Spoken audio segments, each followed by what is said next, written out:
Wow, Dr. Billy, that is episode 70 in the can. Grease and social skills. What are people going to learn this week? There's one thing we don't have in common, which is fondness of this movie. Fighting words, Billy. What else are they going to learn? But yeah, so we went on a lighter topic, like less kind of emotionally heavy, but very practical around one of really important, almost, the second most important part of development through life course for kids from before they're one, spoiler alert, to teenage years, and just how some of the specific skills they need to navigate through that successfully. Yep, and you touched on something really important there, which is the distinction between emotional skills and social skills that this father did not know prior to this episode. So, looking forward to people listening to it and asking questions for part 2, Billy. So, make sure you send through your questions within the 2 weeks the episode's released, because sometimes we get some great questions, but it's often as the topics passed. So please, when you get the opportunity, don't hesitate to send through a message to us. Everything gets read and we do our best to respond as well, but it's a really important part of part 2 and we love the questions, guys, so send them through. But we hope you enjoy part 1. Thanks, guys. Hi, I'm Billy, a developmental paediatrician. And I'm Nick, a developing parent. We're going to use scenes from iconic movies to talk about how we best support our kids. This is Pop Culture Parenting. Hey, don't let your mother smell that beer on your breath. She'll take it out on me. I don't want to see you again for the rest of my whole life. I don't want to see anybody else either. Who is your daddy and what does he do? Just use your best judgment. We trust you.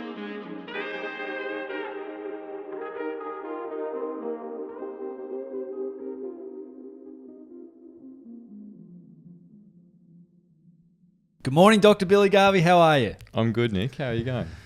I am very excited. I'm very excited for this week and this topic. It's a big one for me, but we'll get to that in a minute. How's your week been? Good. Really, really busy, but lots of good stuff. I had 2 weeks ago. I'd been having a really rough period in clinic, just like a lot of families and kids really struggling and stuff. But saw some of my faves this week, so I shouldn't have faves, but they might come up in what we're going to talk about today. But yeah, so good, and Charlie's cruising along. The weather's getting better, so it's good, mate. How's your week been? Week's been fine, mate. Probably not relevant for a lot of people, but it's AFL finals here in Melbourne, and we are Victorian, and it's a good time to be alive. My team is still going. Yeah, so, you're a big Pie supporter. Oh, don't say that, Billy. People might switch off this podcast. We're not the most liked. I don't know why, but yes. So we'll just be careful. Billy, have you got a Winslow or a Griswold this week? Let's start with my Griswold. Let's do it. Hey, don't let your mother smell that beer on your breath. She'll take it out on me.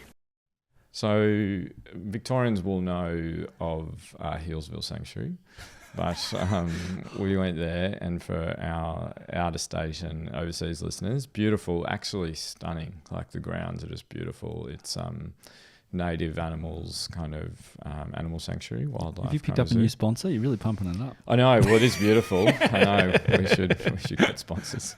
But yes, and it was. Yeah, so beautiful day, was going out there, and I'm trying to carve out some family time. So I was like, this will be beautiful, and rolled out there with the 2 kids.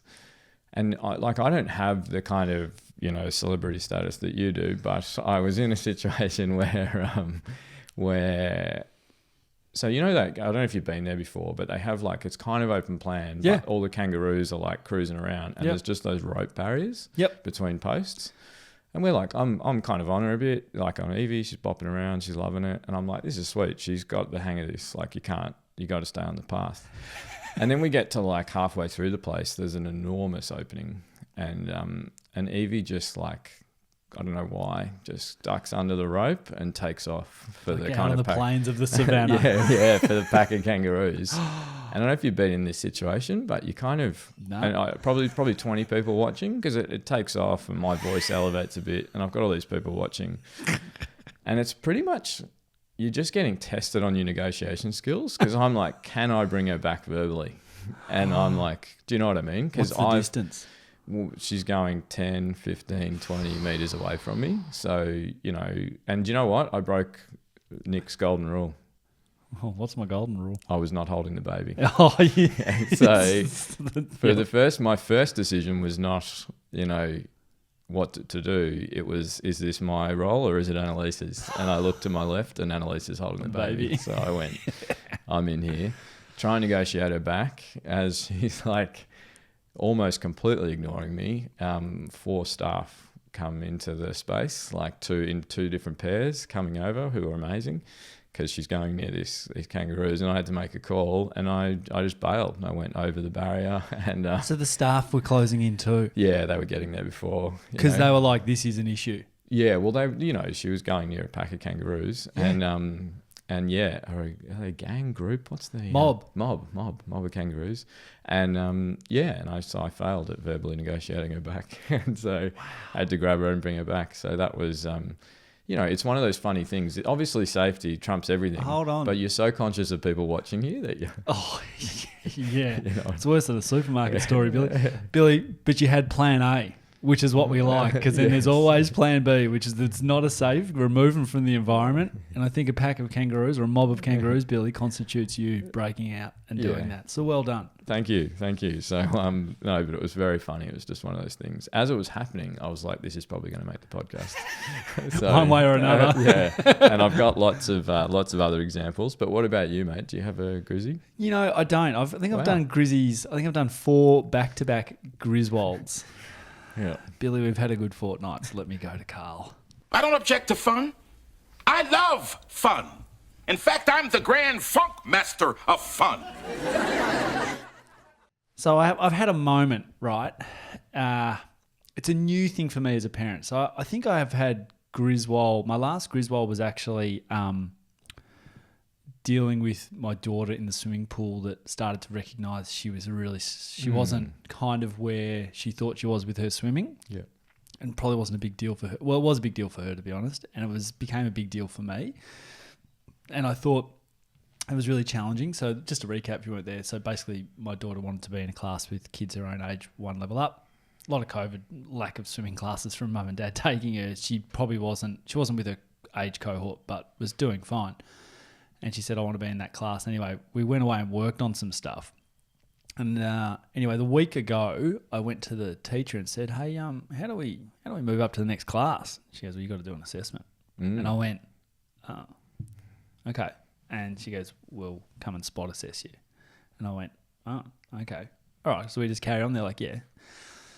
Out of nowhere, the following week, Billy was sitting in the pool. Yeah. And out of nowhere, the lady comes up with the clipboard and she says to the teacher, she goes, ask the girl to do this.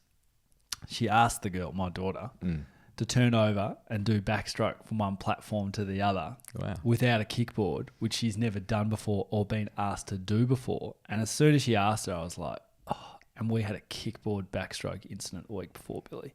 That was truly the undoing. It took 10 minutes to get back into class.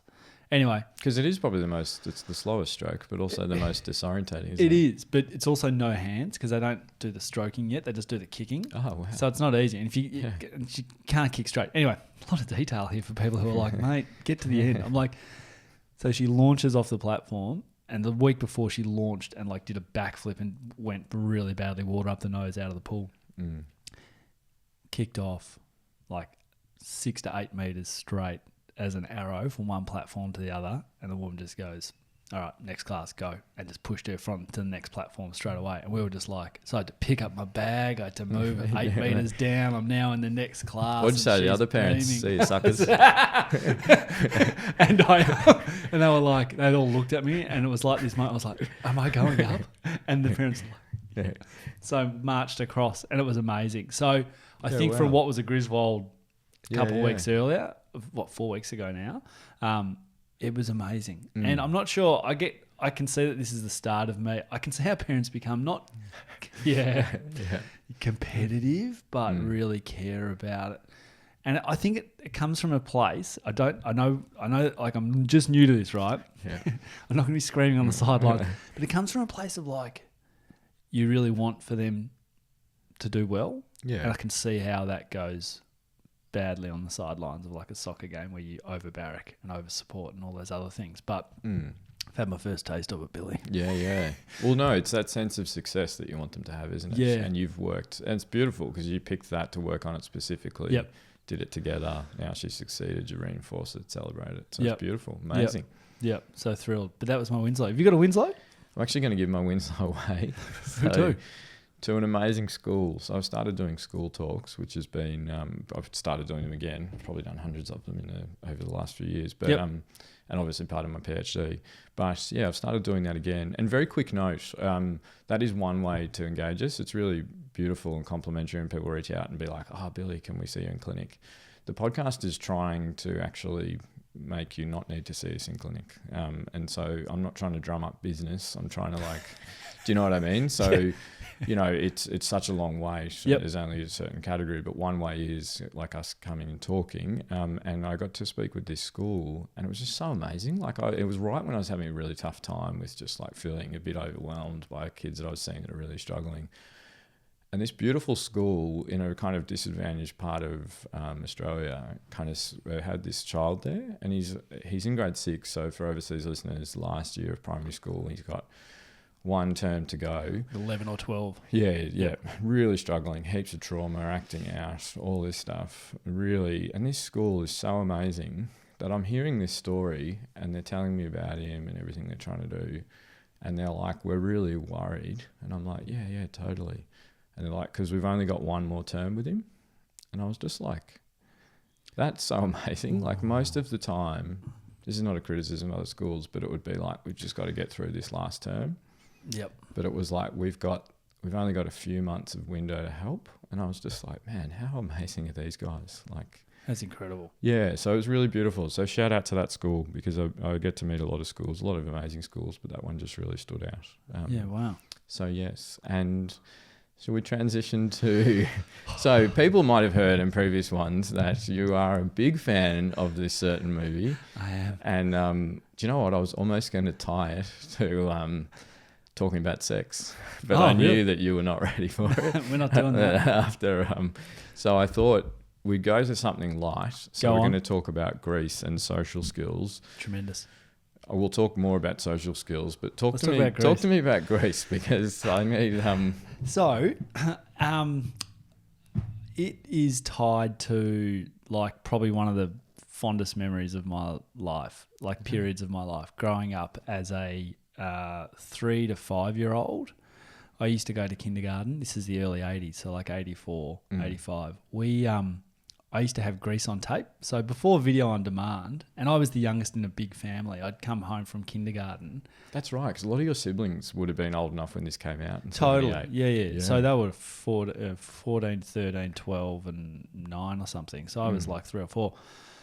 And it was interesting going back and watching it now. It's quite adult in parts. But I used to watch that film from a certain point in time in that film, from Grease Lightning until the end scene, almost every day.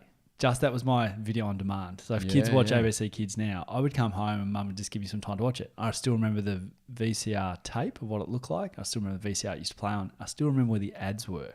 Yeah, really. So when I was watching it the other night with my partner, I was like, there's a cut there. That's how I used to go to commercial. I have it. It is etched into my brain. Yeah, really. And I've watched it probably more than anything else, except for maybe Breakfast Club. But I would say my favourite film, if you would ask me, and I won't say this we do 500 episodes of this podcast, you'll never hear me say there's a film I like or is my favourite film more than Grease. Yeah, wow. It is it. That's it. Grease is the word, mate. And I love it. I don't know. I'm not big into musicals. I don't go to theatre, but there's just something about it. Some of those scenes. It's just part of my my youth. Yeah, it's really interesting, isn't it? Because I watched it with Annalise. She's never seen it. Yeah. And I almost have a dislike for it. Okay. But I tried to put that bias aside. And it's funny, one of my dislikes for it is it was always, that Grease Megamix song. Yep. It was always at the Frankston 21st Century, for the few listeners that know, it's the biggest revolving dance floor in the Southern Hemisphere. It was always the song that would come on that was keying Everyone Needed to Leave at the end of this. So I was always like, damn the night's over, Grease is on. And I love dancing and all that stuff. So It's really interesting for me personally that I have no real positive affinity for this movie, but on watching it and then doing a lot of background research, I did develop this kind of fondness for it a bit. I don't know, pop culture wise, I don't know if you know much of the story of Travolta, and do you know why the 1970s, so this came out 78, do you know why they had such an affinity for the 50s that still resounds today? Yeah, it is funny. They used to do that a bit during that period, the 50s. No. So the reason that it's been just studied culturally so much is that this affinity of like Happy Days, American Graffiti, Grease, was what it was about. It was a much easier, so it was post-Vietnam. They were kind of harking back to an easier time. Big, inflation was going through the roof. The Nixon kind of Watergate had happened. Yep. So they were kind of throwing back to a simpler time when there was a lot more innocence. It was like Eisenhower and like a simpler, easier political landscape. But it's interesting because so the beautiful thing about Greece is so many amazing things happen culturally between the 50s and the 70s. So the Stonewall riots were, through the 60s, I think, an amazing kind of advocacy for gay rights. Okay. Civil rights movement happened and all these things. So what they were almost doing a bit was kind of parodying those like 1950s movies that were kind of, their world is easy and simple and fun.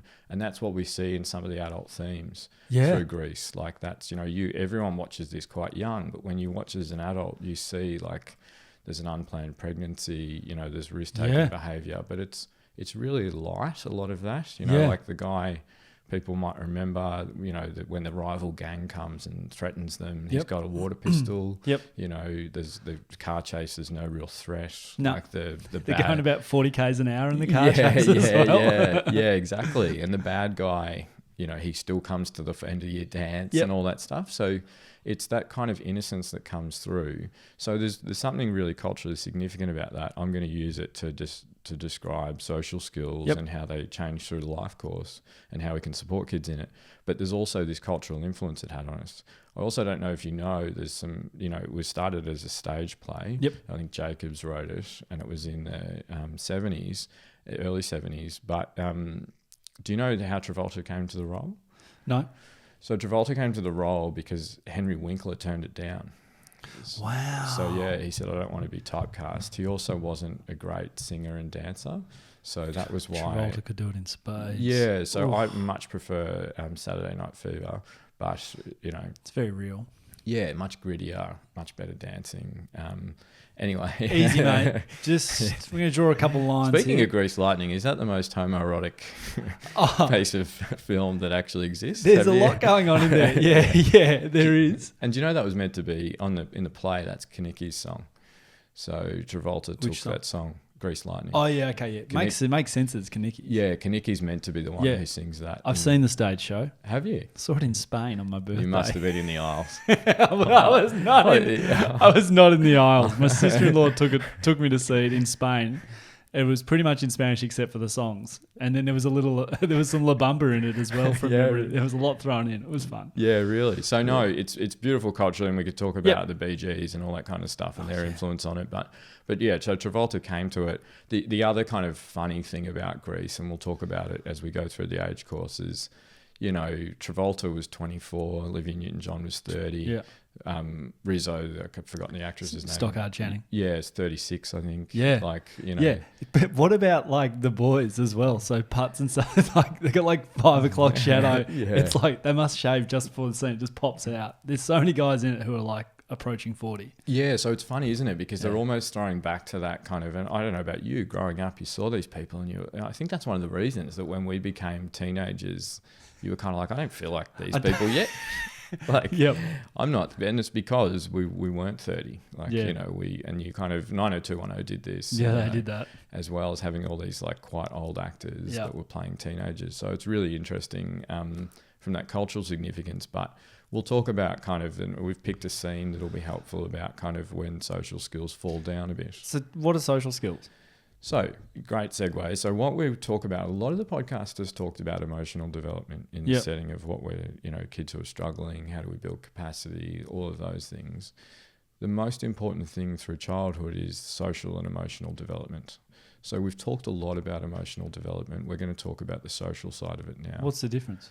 So emotions are kind of those internal feelings that we have, and the behaviours that come out are often the things that we struggle with as parents, as educators, or whatever. Is how do we manage that? And a big part of that is understanding the emotions underneath it. The behaviour, yep.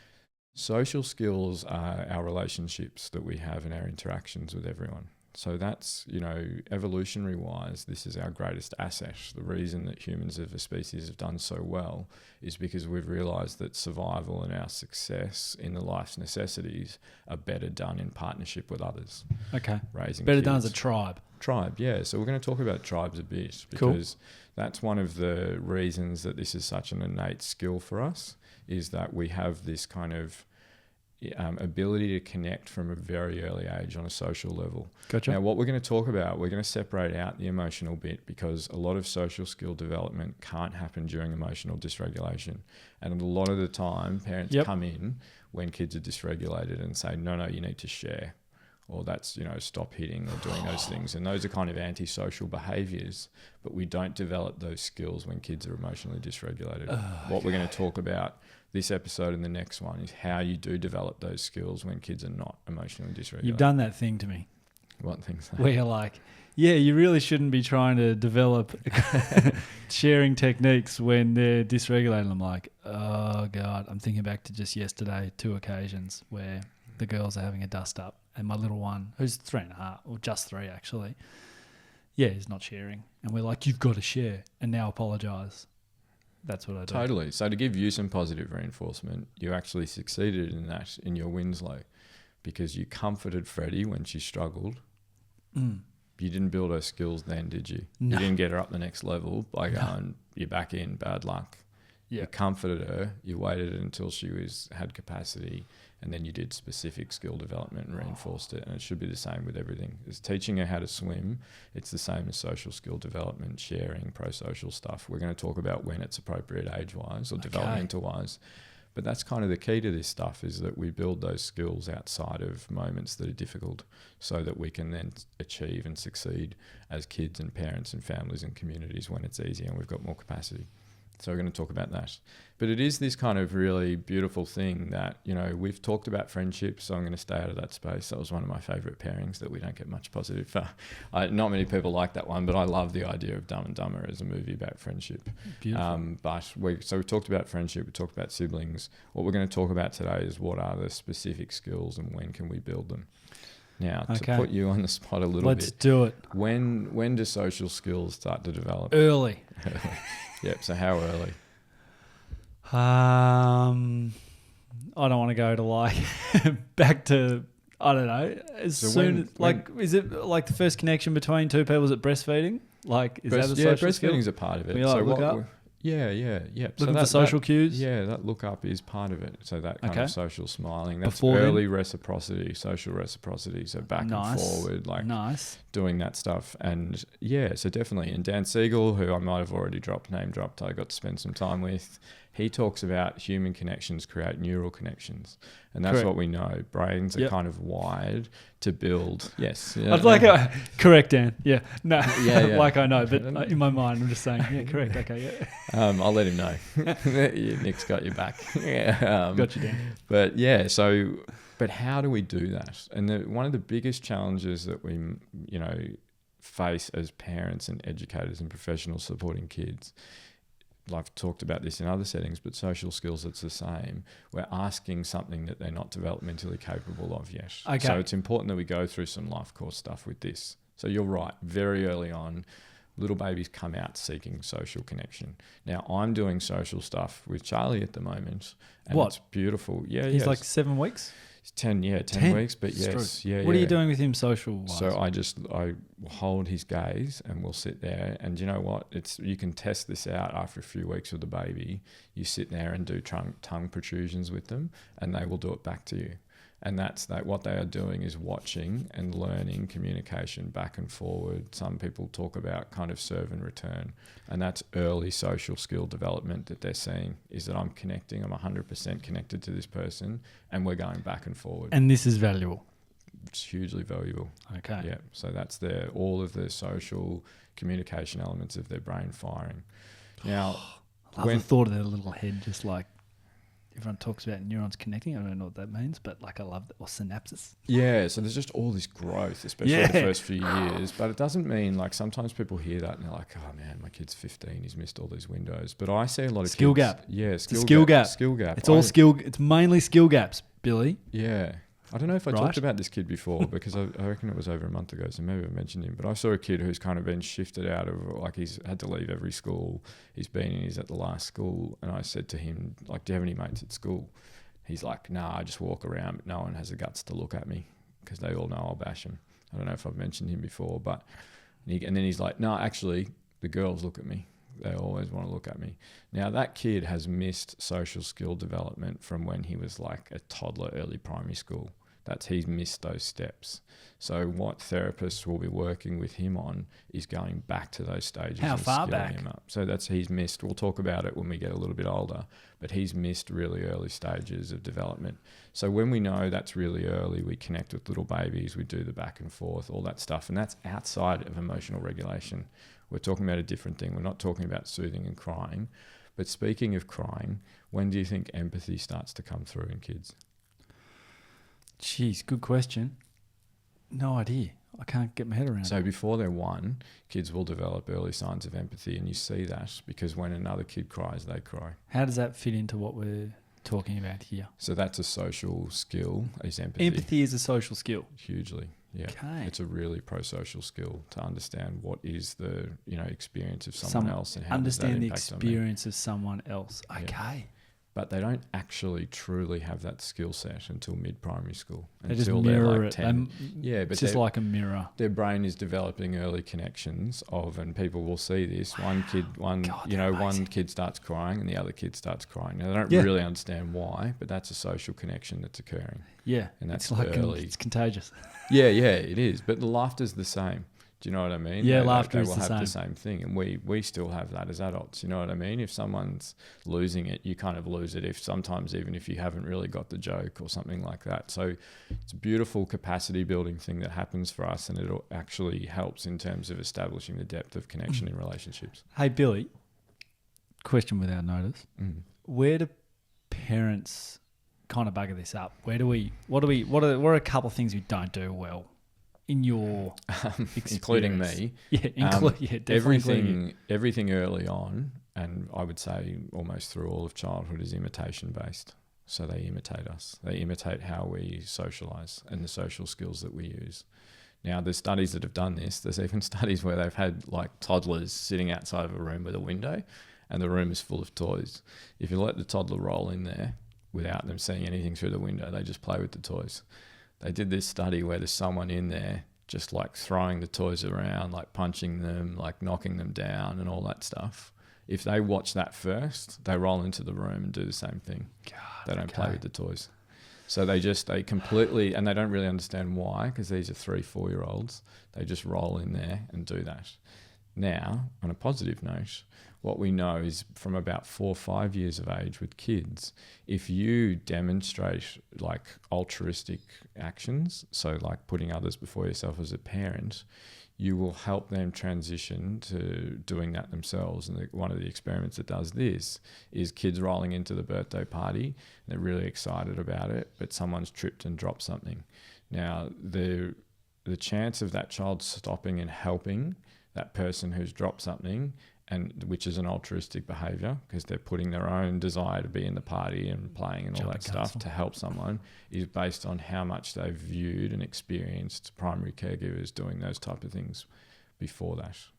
Okay. So Freddie and Ronnie, or Evie and Charlie, watching, the way that we behave and us doing those pro-social behaviours will influence them doing it in the future. Holding the door open for someone. Yeah, holding the door open for someone, sharing, helping someone out, soothing someone who's distressed, all of those things, they imitate. So Evie does this at the moment. Every time Annalise comes back from a run now, she says, "How was your run, Mummy?" She's just copying me. The funny thing is she'll ask like 10 times. So Annalise will be like, "Yeah, it was great." And then, because it's being reinforced, she just keeps doing it over and over again.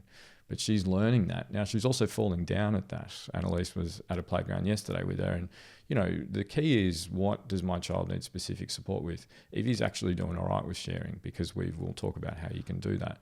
But she's doing all right with sharing. She's just really struggling with sticking up for herself a bit. So a lot of the boys, classically, are just pushing past her on the slide.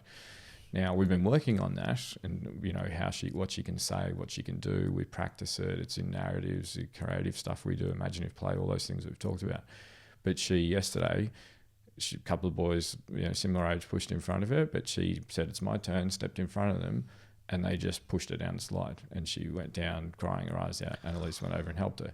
Now, there's not a big risk in that.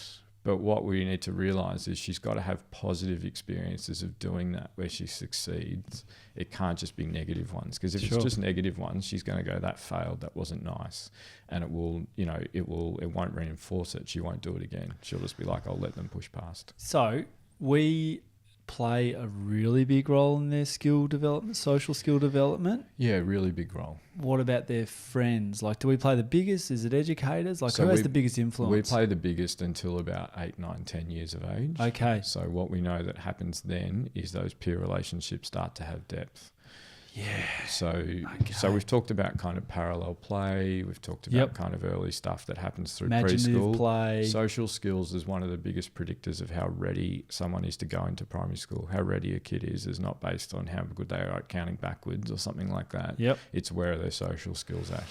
Okay. Because if you don't have the social skills and you're not able to share, you'll be quickly isolated in primary school, because other kids will be like, I don't want to play with Billy. He never shares. He doesn't take turns. He just hits me when he doesn't get what he wants. So recognising that there's from like maybe putting the like I don't know. I'm just making stuff up here. Let's put before 2 aside. Just with what I'm about to ask you. So 2 and above, I think 2, or let's say 3, whatever, 2 or 3, like when kids can start to verbally communicate a bit. What I want to know is, are there any like telltale signs between that and like a 12-year-old that a kid doesn't have, where they're not on benchmark, or they're starting to fall at the bottom of where they should be on their skills? Like, how do you recognise it? Yeah, definitely. And is there a silver bullet that runs from 2 to 12 that you can be like, oh, this is one of the first things? Is it tantrums? Is it like what? No, is it? so great question. But yeah, if we stay completely like intentionally as parents, and as what we're doing in this episode, we want to stay out of the emotional dysregulation, out of the tantrum and all that stuff. Okay, so the tantrum isn't a social skill. Gotcha. That's emotional dysregulation. I have a tantrum. As an adult, I lose my capacity. You know, that happens to me. I lose the capacity to think of the other person, what their experience is, have empathy, all that stuff. If I'm pissed off, I can't do that. We can't expect that of the 3-year-old, the 13-year-old. Okay. So what we know is 2 to 3 years of age is a big window where they will start to understand and start to share.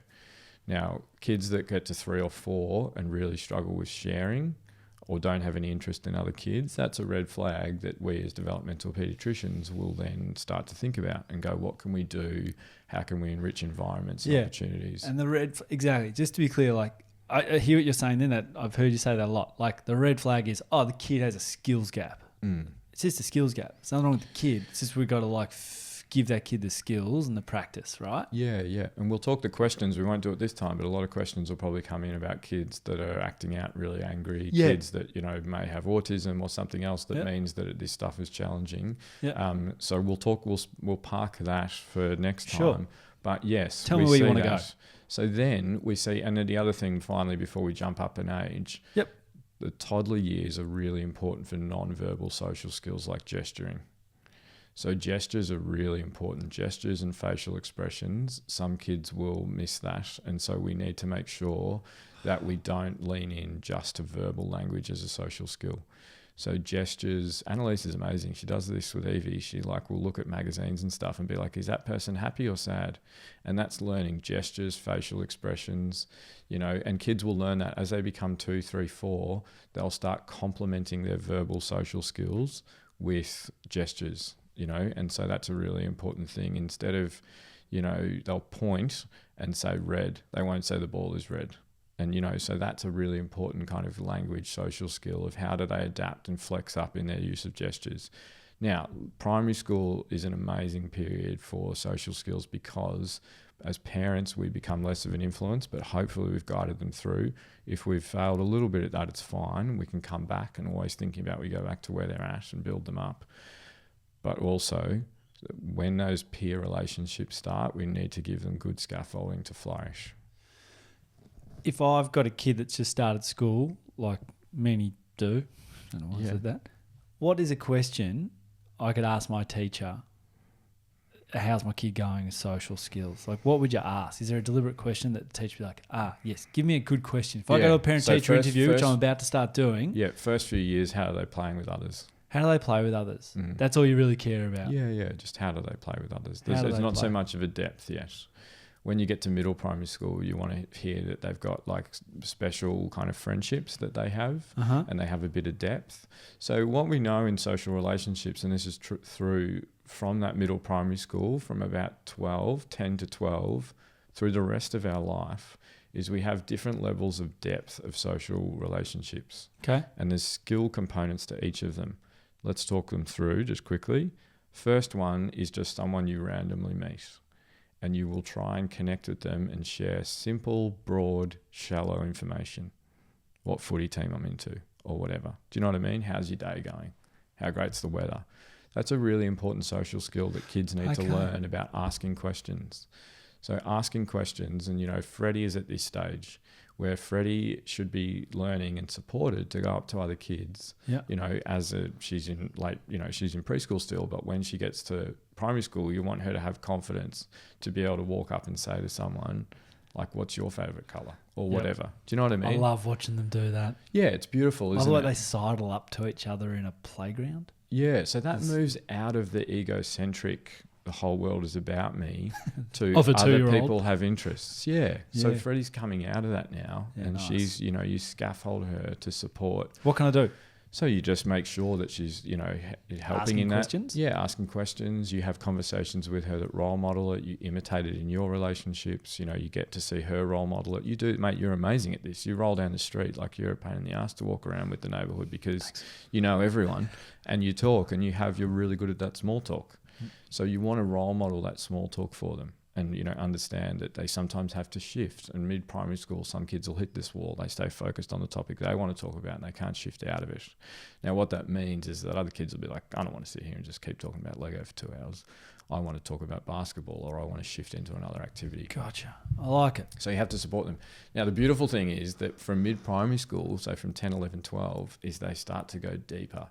Now, when you go deeper in a social relationship, and this is where you become friends, so it's not just an acquaintance, something you bump in the street, you start to develop patterns about interests, and you kind of share stuff about yourself, and you go deeper than what's my favorite color, and you go kind of, this is the stuff that I'm into, this is what I like, this is how I feel about things. But it's still on quite a shallow level, and most friendships stay there. When you become close friends, you share intimate details about yourself, including kind of negative perceptions, thoughts, and experiences. Now, kids need to learn to go through the first 2 steps before they get to that one. So when you've had a lot of time building those skills and reciprocity and skills with people, it's a really important bit that then you get to that part. Does that make sense? Yes. So you step them through it, developmentally appropriate, not age. Yep, you're good at this. Now I can help. How do you think that person was feeling when that happened? Why do you think it's like that? And we can help them connect like nice qualities and characteristics with those friends once they get to that level. Isn't he a really good helper? Isn't he just so much fun to be around? Isn't she really good at looking after others? Yeah. See, what you're doing, what I like is you're asking questions, even though those last ones were had a heavy inference on it. It's like, I like that you ask questions. Like, that's the approach, because I'll be honest, like, I'm probably like many parents. You're like, God, they're a good person. Like, I'd just be like, they're so good, or I don't know. I just think I like the way you're like asking questions about it. Yeah, so we don't want to direct them towards beliefs about other people. I'd be directive. I would be. Yeah. In the moment.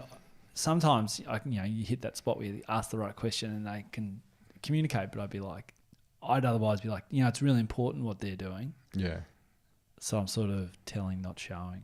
Yeah, but showing's the key, but showing with them and supporting and scaffolding. Yeah. Now, I like that, questions. There's a beautiful bit of how you go to deeper, close friendships, which is like the final level. Go. And not to make me sound like I'm some hero, but I did this in clinic yesterday. So, and what it is self-disclosure. We talked about it a little bit in the friendship bit, but can you remember what self-disclosure is? Where I thought wouldn't that have been the sharing of the intimate details?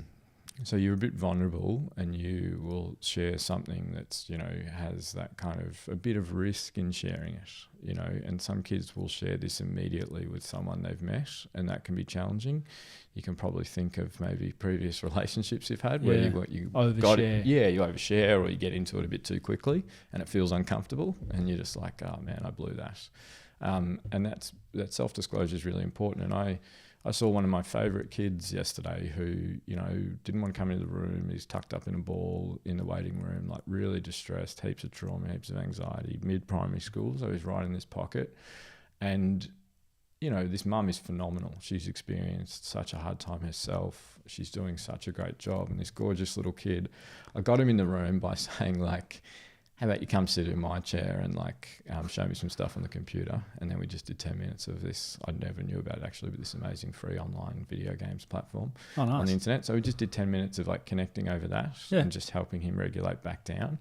And he was sweet. And then his mum really wanted to show me that one of the ways that his stress comes out is that he pulls his hair out. But he's got a beanie on because he feels really uncomfortable about it. And this gorgeous kid just wasn't comfortable doing it.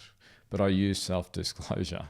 So I just said, mate, I have a problem with my hair as well.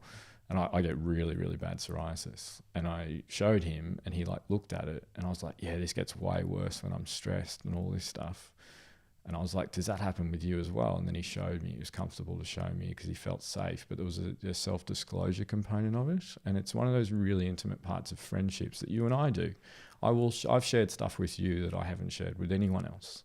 And that builds and reinforces the depth of our connection. Yep. But kids need to learn to know when that's safe, when they can do it, how to also respond when other kids self-disclose to them and share intimate details and kind of, it's outside of that emotional dysregulation bit most of the time. I'm often sharing those things with you when both of us are calm, but it's just, is that trust. And it's a really important part of mid-primary school that they go through because it makes people feel comfortable and it reinforces connections that we have with them. So I've got a closer connection with that kid now because of that. And it was, that's just an example of how we can kind of do that in our relationships with kids. How do we help them feel comfortable and learn how to do that? Because sometimes they'll self-disclose too soon.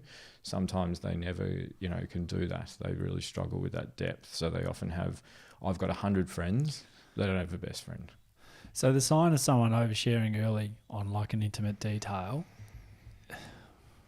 What does it mean? Yeah. It can mean lots of different things. Sometimes it can mean trauma, but a lot of the times it, is just that they haven't kind of developed that yet. And so sometimes, the kid that just tells everyone something that they shouldn't, it can just be, sometimes it's because they're too young to understand that. And they'll just be like, Mummy and Daddy did, said this last night and to a stranger. And your parents are like, oh my God, I didn't want them to know that.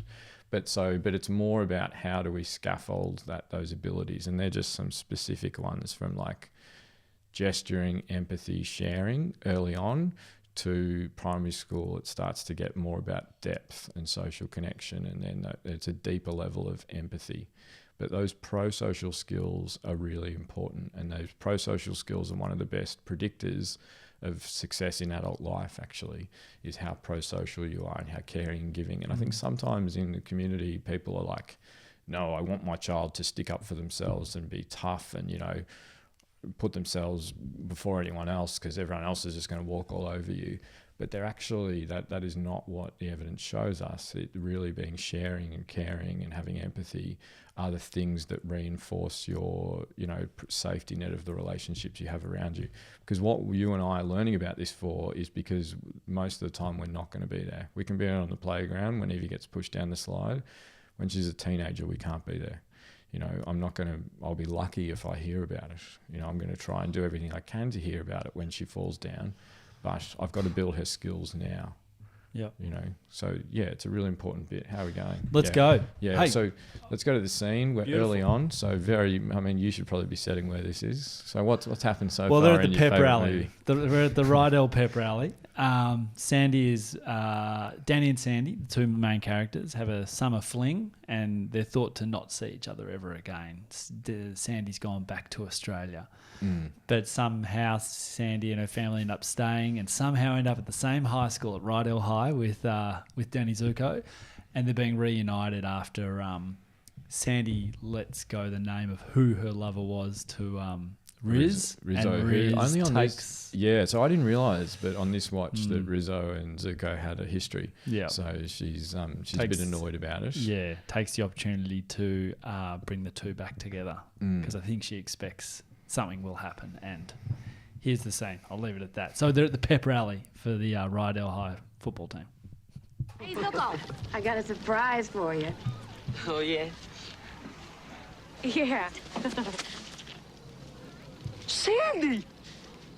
Danny? What are you doing here? I thought you were going back to Australia. We had to change of plans. I can't...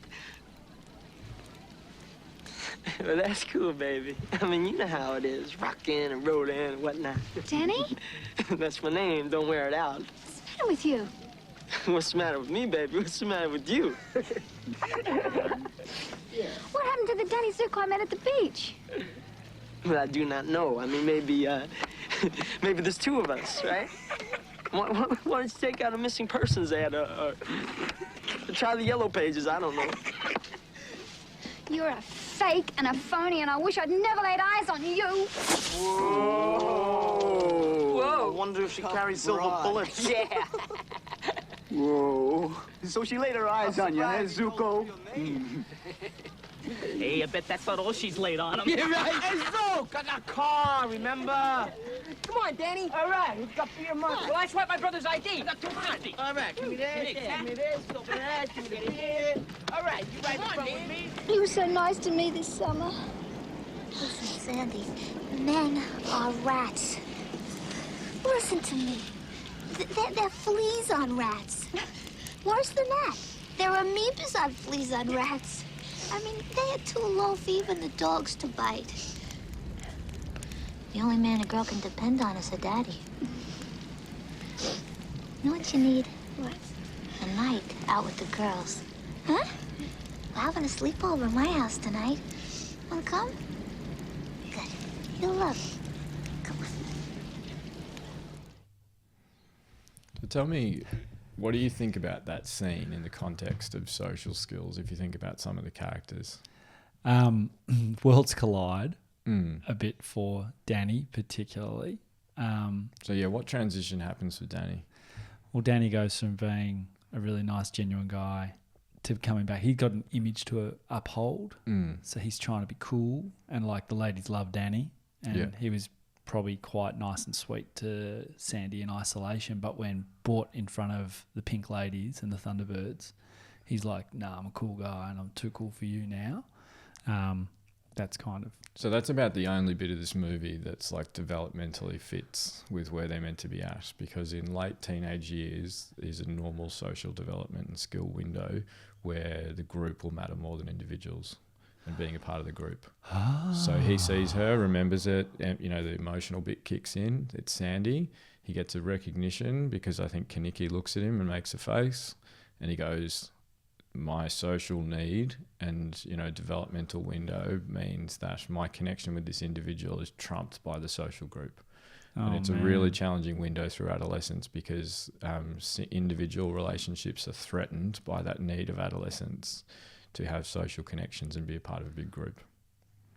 So we need to help them develop skills. Danny needs someone to help him have skills in recognising that individual relationships are important, and how does he navigate that when the pressures of being a part of a group come in. Now, who does it well? Who does it well through the whole movie? Who do you think would be my favourite character in Grease? Frenchie. Yeah, Frenchie. Frenchie's lovely. She's awesome, so isn't sweet. she? And she was the girl at the end there, by the way, who's comforting Sandy. Yeah. Sandy. And she does it a few times through this movie, doesn't she? She kind of, Frenchie's really great because she comes in and Frenchie's got really good self-esteem, you know, the high school dropout. Beauty school dropout and all that stuff. But, you know, you still see all the strengths of Frenchie. And so Frenchie is comforting. Frenchie is demonstrating in the second half of that clip a classic pro-social behaviour of she's not emotionally dysregulated, but she's supporting another individual, another teenager who is struggling with that. And she's the person I'm the least worried about in all of this. Now, Rizzo is a bit antisocial as well. She has no sympathy or empathy for the situation she's putting Sandy into. And so, you worry a little bit about her. She's the classic, because she's the only rebel. She's the only actual rebel in this movie. The kind of, the T-Birds are all kind of paper tigers. But she's someone who actually is risk-taking and pushing boundaries. But she needs some support to understand, the feelings of others and the perspectives of what Sandy might have felt like when she was kind of set up for that. So that's a bit of an antisocial behaviour as well. Hers is a bit more worrying than Danny's because his is just reactive. Rizzo's the one to be most concerned about because she's always going about there's worse things I could do. Like she's got a bad reputation. But she's like, it's not that bad. I could be doing much worse, and she's aware of it. Yeah, well, she says this about Sandy. She's too pure to be pink, doesn't she? Like, so, she's that kind of archetypal rebellious teen that's kind of coming in and risk-taking and all that stuff. Yeah, which was kind of cool that it wasn't like the Danny character. The person I'm the most worried about in Grease is actually Sandy at the end. I'm worried about Danny and Sandy, and it's like, you just have to change for a boy. I'm like, oh, God. God, it was funny watching it with Annalise because when she comes out in those leather pants, Annalise is like, how did she get into them? And it's really funny because she actually had to be sewn into them. So they are, yeah. And there's a funny thing, I don't know if it was the 70s or they were actually mocking the 50s about it around body image in this. And that's a big part of like our social perception and how we see ourselves is the cultural context that's around us. And the one character who they like make fun of for being fat is probably in better shape than I am. I've forgotten her name. One of the pink ladies who does the teeth brushing thing, with the pigtails. Fran. Yeah. Jan, sorry. Yeah. They make kind of fun of her. They are. Yeah. We commented at the end, Henry and I were watching, we're like, they are all tiny. So obviously when Sandy comes out, she's in like the spray on leather pants, but then they're all tiny. Stockard Channing's got like, Rizzo's got like the shorts, the high shorts thing, and it's like I don't know, it's like a 70s physique or something. Like they're just so skinny. Yeah, and that's a bit of social pressure that's, was probably a big part of the times. We're getting much better with that. But that's the problem, isn't it? That what's actually happened, which is what we worry about with adolescence, is that Sandy has changed. She's seen that the way to succeed and be a part of this group and to connect with this guy is to change. Yeah. And we need to make sure that we give social skills to kids so that they can interact and engage and maintain the relationships they want to, but they don't have to change to fit in. Yeah, and exactly. Danny does the exact same thing. He letters in aths, so he's running. Well, yeah, that's what Grease, some of the theory is that Grease is a flip on the kind of the bad boy that was reined in by the wholesome girl. Taming of the So it's a flip on that. And there's also the theory that, like, which is crazy, that the car flies off at the end because it's all like a coma dream and all that kind of stuff. And Sandy has finally kind of, gone through her innocence and come out the other side of it. But it is a challenge. Like I'll find a better movie, maybe when our kids are a bit older, to do the talk about the birds and the bees. Yeah, you'll struggle to find a better movie. You'll find a movie that's more appropriate. I'll leave it at that. But right? That's the beautiful thing about Grease is that it shows that kind of adolescent window. Yep. But a lot of these characters are actually struggling with social skills that we should guide our kids through at a much younger age. So what questions do you expect people might ask if we can sort of prime them? Not direct them, but they'll ask whatever the hell they want to ask. They always do. That's what we let you do here on this podcast, and we'll answer them in part 2. Yeah, but, I mean, if we don't get one about sharing, I'll be amazed. We'll probably get heaps, so we'll talk to that. Yeah.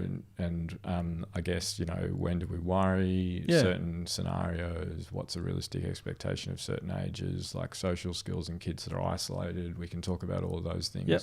So lots of different things, but please, we got probably one of the best questions we've ever had a day after we recorded the Reflection episode.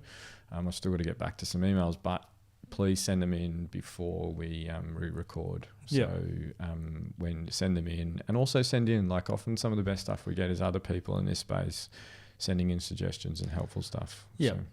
Yeah. And you're doing tremendously well to get back the people you get back to. I'm going to stick up for Billy here when it's dozens, if not hundreds in a fortnight of emails, notes and questions. Just let's but it's amazing because that's the most powerful great. bit about what we do is what people send in. So nothing goes unread. We love it. Everything gets read and often discussed, but it's sometimes coming back to people's really difficult, Billy. So cut yourself some slack. Very good social skill that you're demonstrating. I'm just saying, and it's going to be, we're going to put in the preview of the episode as well. I'm just preparing for that. Guys, part 2 is where you guys get to ask all your questions and we will come back to you. So please send through any questions you have around social skills and kids. Billy will definitely read it and will most likely answer all of them in the next episode as we do. But look out on the socials for the questions as well. But Billy, love this episode. Love this movie. And I look forward to speaking to you in part 2. Sweet. Thanks, Nick. Let your mother smell that beer on your breath. She'll take it out on me. I don't want to see you again for the rest of my whole life. I don't want to see anybody else either. Who is your daddy and what does he do? Just use your best judgment. We trust you.